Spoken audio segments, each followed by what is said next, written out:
But the biggest one that we see, and this is the cause of much of your rising health insurance costs, is the overpayment for claims, which is completely routine. Welcome back to another episode of the Benefits Insider. I'm your host, Chris Hamilton, and today I want to share with you one important concept that you must understand if you want to lower your company's health insurance costs. And that is understanding the carrier's profit motive. And I get asked this question all the time. Don't the insurance companies have some form of incentive to help me lower my company's health insurance claims and health insurance costs? And understanding this key concept is one of the most important things, particularly as you're heading into your benefits renewal, to understand to help lower your costs. So I want you to think about your business for a second. You've got a business model. Maybe you sell cars, maybe you buy or manufacture a product, maybe you've got a service that you provide. And at the end of the day, you've got some way that you make money. It's how you monetize your business. And so for most of us, that's buying or making a product, charging a price that's higher than our cost. And the difference is the profit, right? But that's not exactly how health insurance companies work. They try to show you that by illustrating how much premium that you've paid in and how much they've paid out in claims, but that doesn't tell the entire story. And after the next few minutes, after I've explained this, you're going to understand why that is, what you can do about it, and how to use it to your advantage to lower your health insurance costs, offer better benefits, and increase your profitability at the same time. So you probably have a mid-sized business, maybe you've got 50 to 1,000 employees, and it's quite possible that your health insurance is fully insured, or maybe you're self-funded with one of the large carriers. I want to explain to you how health insurance is designed in our country, and a lot of this is due to the Affordable Care Act, and it sets the stage of how healthcare gets paid for, which impacts the cost to your organization. There's a provision in the ACA, or the Affordable Care Act, called the medical loss ratio rebate. And this is important to understand because at the very surface, it highlights the incentive that a carrier has and how they make money. And so in that medical loss ratio rebate, if you're a large employer, it's mandated by law that the insurance companies have to pay out 85 cents of every dollar they take in premium on healthcare. And think about that. If they pay 85 cents out, that leaves 15% for overhead and profit. So 15% gross profit margin. So if you're the CFO of United Healthcare or Aetna, CVS, or Cigna, Blue Cross, your obligation is to maximize shareholder value. Well, your profit margin is capped. So what can you do? Well, would you rather make 15% of $1 billion in premium or 15% of $1 trillion?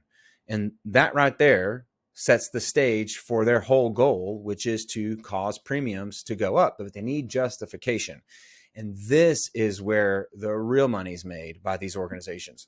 Not only do they need a way or justification to increase their healthcare costs, to increase your premiums, to make a bigger profit, they actually participate in quite a few of the claims that increase your cost. A lot of these carriers, I've illustrated this in the past, have vertically integrated. And one of the big drivers is pharmacy, but some of the carriers have integrated into the provider space. They own facilities and dialysis clinics and some of the other things that your employees use, and they charge themselves an exorbitant rate. And then they come to you at your renewal and say, well, sorry, Mr. Owner, your claims experience is high, therefore your premiums have to increase to offset that. But what they don't tell you is how much money they're putting into their back pocket because of some of those claims. And so pharmacy is really low-hanging fruit. It's easy to understand. Your members go to fill a prescription at a pharmacy, and they bake in some sort of profit margin on top of the drug. You can really get the drug for $10, but they sell it to you at the pharmacy for $20, and they pocket some portion of that.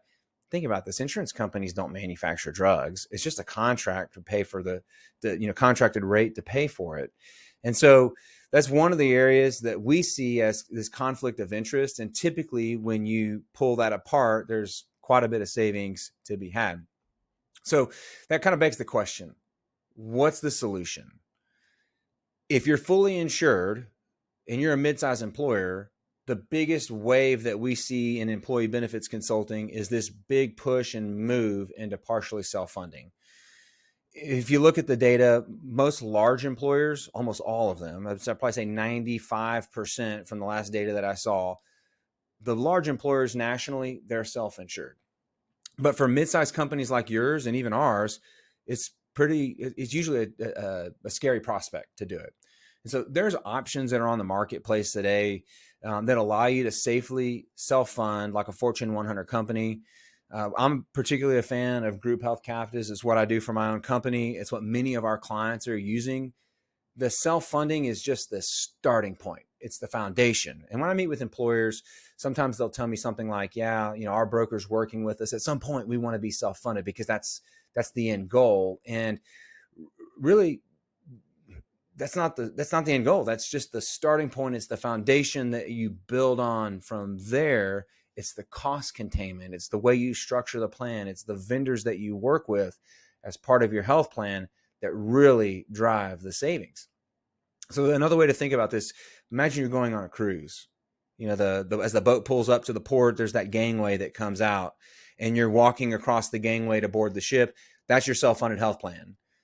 The captain that's at the helm navigating which ports you're going to be going to on your vacation, that's what you do inside of your self-funded plan. So that's just the starting point, the stepping off point for the journey. It's not the destination. But what it allows you to do is it allows you to create transparent agreements with vendors. So going back to the fully insured carrier, and it applies for you for you that are self-funded with a carrier. So if you're bundled with a Blue Cross or you're bundled with a United Healthcare, they're managing all these different components of your plan, but they also profit from them. You can go look at a 10K of that are with the SEC filings and see where they make the money. Several of them make more money doing things that are not even related to health insurance. They're providers and prescriptions. By doing this, it allows you to create transparent agreements with your vendors. If you're self-insured today, but you're bundled with a big carrier like an Aetna or United Healthcare or a Blue Cross, you're probably using their stop loss, their pharmacy agreements, and therein lies the conflict. And so being self-funded, using an independent administrator allows you to pick these vendors that are aligned with your goals. And in fact, they have financial incentive to help you offer the same or better benefits and lower your costs. And they're doing that by stripping out a lot of the waste and abuse that we see in plans, which is responsible for your higher costs. So what are the common types or forms of abuse that we see? Well, a commonly talked about one is fraud.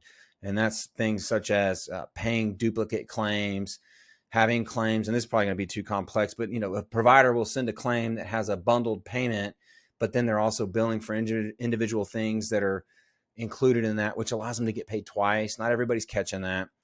But the biggest one that we see, and this is the cause of much of your rising health insurance costs, is the overpayment for claims, which is completely routine for the big PPO insurance carriers.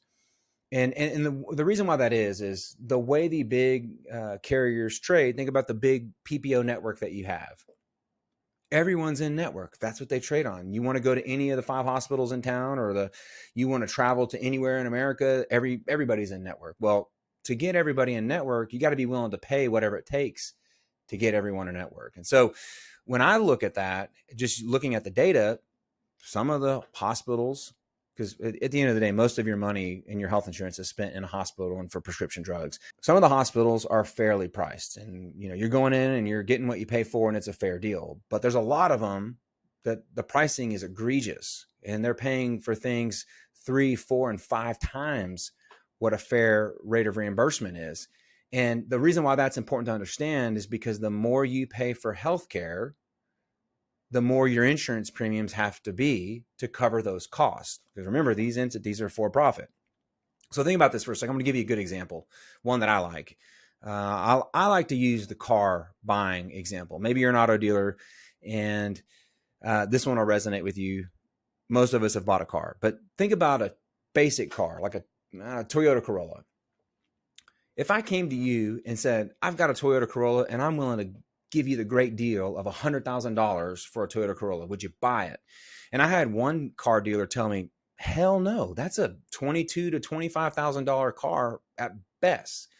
So, okay, but that's what our hospitals are doing with the insurance. That's how our insurance companies pay hospitals a lot of times. They'll go in and they'll buy the equivalent of a Toyota Corolla that should be $25,000, but they're paying the hospital $100,000 to get it. So think about this. I just mentioned the more you pay for healthcare, the higher your insurance premiums have to be. But what if you paid less? What if you were to go in and buy that hospital service? I'm going to call it the Toyota Corolla, and you paid a fair price. It was $25,000. Doesn't that mean you could lower your cost by 75% and get the same exact thing? Or said another way, you could buy 4 of those hospital procedures for the same price. This is precisely how you can offer the same or better benefit to your employees and lower your costs at the same time. It's all about unit cost. So to tie it all together, insurance companies, their profit margin's capped at a percent of what you pay in premium. They profit by being vertically integrated and participating in your company, paying more for some of your health claims. And then they use this as justification to raise your insurance premiums at the end of the year. So said another way, these insurance carriers, they don't have incentive to help you lower your costs. In fact, their incentive is quite the opposite. And therefore, they don't spend your money the way you would spend your money if it was you making the decision. And one thing that's important to be distinctly clear about is it's your money at the end of the day. The insurance companies are simply an intermediary to buy healthcare. At the end of the day, when they overspend on healthcare, they have to make up that difference, and they're coming back to you as a company, and they're coming back to your employees in the form of premium increases. It's their business model. It's their DNA. It's not something that they're going to change. In fact, they're quickly scaling, acquiring more and more. They're becoming more vertically integrated and controlling more and more of our healthcare budgets and influence over those budgets. So it's incumbent upon all of us as business owners, decision makers. If you want to see a different outcome, you're going to have to take a slightly different approach, because the insurance company's interests are completely aligned against what it is that you want to see. But they package it, they market it in a way to make you feel good about it. And there's brokers out there that are just crushing it, selling these plans. And quite honestly, it's easy to play on our fears of change, or, oh, this is going to be a little bit different than what you're used to. But fixing this problem is not just a solution to your company, helping provide more profitability and helping your employees. It's employers like you and me, as we adopt these sorts of plans, solving the problem in our company. And as more companies adopt it, it's solving the problem in our society, because healthcare has become a problem in our society. I see too many people. I see even in some management and executive levels of companies, people will put off care because it's gotten so expensive. But if you're making $100,000, $200,000, $300,000 a year and you delay getting care because it's expensive, what's your average employee doing that's making $50,000 or $60,000? Do you think they've got the money to go in and pay for things? And so what happens is people delay the care and they put it off until it becomes something catastrophic. And then it gets really expensive for your health insurance, and then it gets reflected in your renewal. So fixing this problem is what's going to allow your company to pay less for healthcare, which lowers your insurance costs, and it allows you to offer more to your employees and increases your profitability. So are you curious what this might look like for your business? Go to my website. I've got a cost estimator that you can plug in the number of employees you've got, and it'll spit out an estimate of your savings that you can achieve. I've also got a copy of the playbook, which outlines the strategy and the 3 pillars that I use when consulting with clients like you. And it's just a good resource with case studies and testimonials from clients of mine that are like you, that document how they've had success implementing these strategies in their business. So until next time, use this information to put more money to your bottom line and more money in your employees' paychecks. See ya.